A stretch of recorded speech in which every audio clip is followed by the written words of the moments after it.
You see me in a suit on TV handing out millions of dollars, looking like another just buttoned up executive. But it wasn't always like that. You see, I had a secret tool.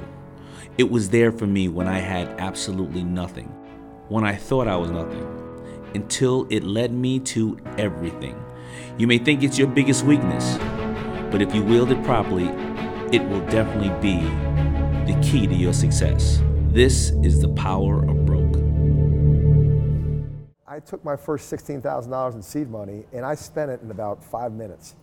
And the next thing you know, and then I went through no problem because I figured I got all these famous friends, I'm gonna get the product to them, people are gonna see the logo, we'll be exploding in no time. And it's just not the way it happens. It never happens as fast as you want. It never happens as fast as you expect.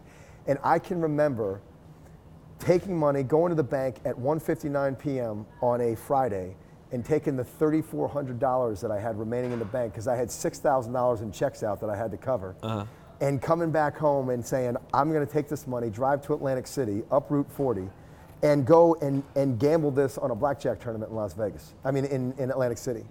And I remember I had the money up, and like all things gambling, it was 3,000, turned to 4,000, turned to 5,000, almost at my 6. I'm like, I can go to 10, I'll be on Easy Street. And boom, lost it all. Driving back, lost it like broke. If you've been broke like broke is going and pulling up to the Delaware Memorial Bridge, which is the way you get home from Atlantic City, and the $2 toll that's there.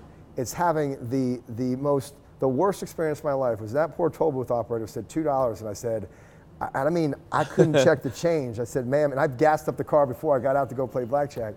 And I said, ma'am, I'm sorry, I don't have the money. And she'd never seen it before. She gets out of her, and what happens, they get out and they write your license plate down. I don't know what happened. Send you a she bill, sent me a bill for $2.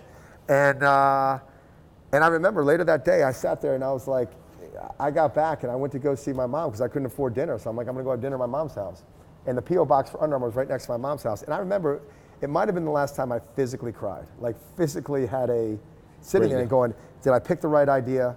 Did I go after the right thing? I made a mistake. This isn't what I should have done.